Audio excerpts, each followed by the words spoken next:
Hey guys, it's me. This is just a little quick and dirty video done on my tablet as I don't have time to set up the green screen because, well, life. While at work today, my good friend Wingy Gaming put up an interesting video about the idea of parental guilt while also being a gamer and therefore also gaming guilt. Interesting topic.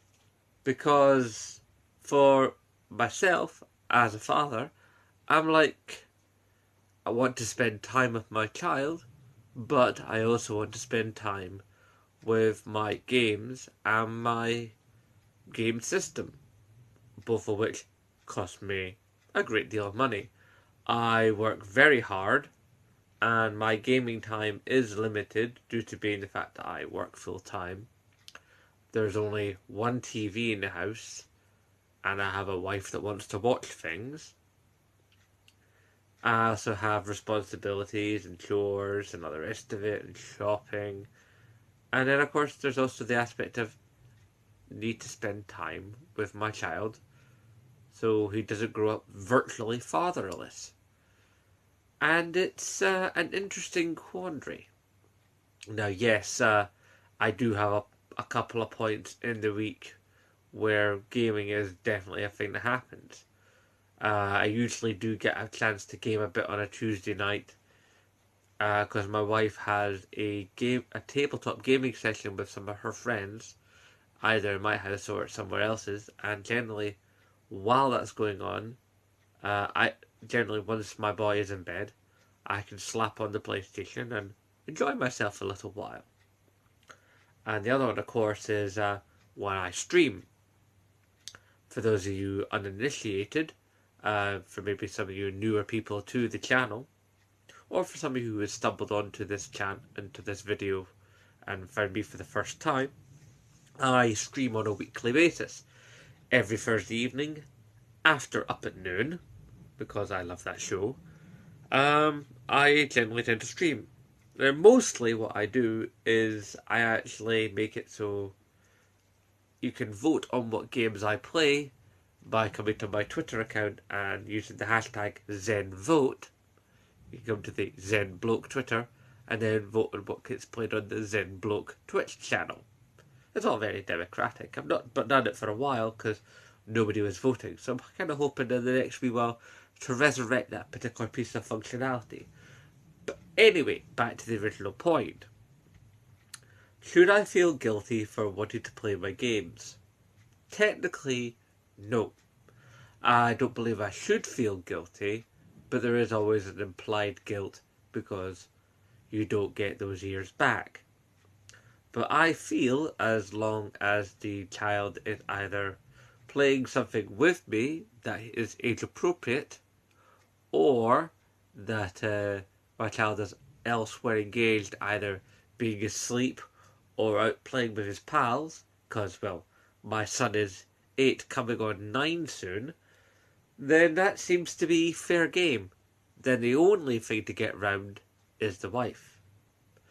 And if I can get the gaming round her, then I reckon it's all good. So obviously I do try to make sure that in the times where I am playing, but my son can possibly come into the room, I obviously have to make sure that what I do play is not going to be anything that he shouldn't see. Makes sense, I think. So, I can probably play something like The Division, because if he comes in, then I can, go to a safe spot or whatever, and then generally there's enough gaps in the action where I can say, dude, don't see this, it's not appropriate. And my boy's actually quite good about that. He knows that when we tell him that a program that we're watching late at night, if he comes down from not being able to sleep, or if he comes into the room and I'm playing something, he knows that when I tell him those words, or if my wife tells him those words, that he turns his back and doesn't see the screen. And sometimes he'll even sit out in the hall rather than accidentally see the thing he's not supposed to see. So that's one of the things of when your kid's a bit old, you can do that kind of stuff. Also, he likes a little bit of gaming himself now. He's been getting into Minecraft and he plays a bunch of games on his tablet. So, there's scope. The main thing, of course, is that work-life balance, or for gamers, work-life game balance, and for gaming parents, work-life family game job balance.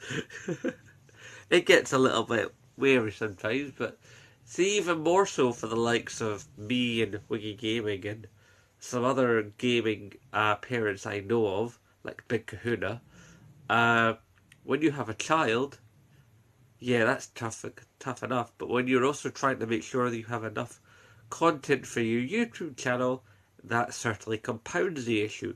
Because not only are you playing to try and be part of the conversation, you're also playing to capture stuff, for at least I am, for the green screen. So on the normal videos I make, where they've got the green screen, there's gameplay playing behind me. And then, of course, there's the fact I love gaming. I love gaming. It's that simple. I want to play video games. That's my big thing. I mean, yes, I love movies and comics and all the rest of it, but video games is where it's truly at for me.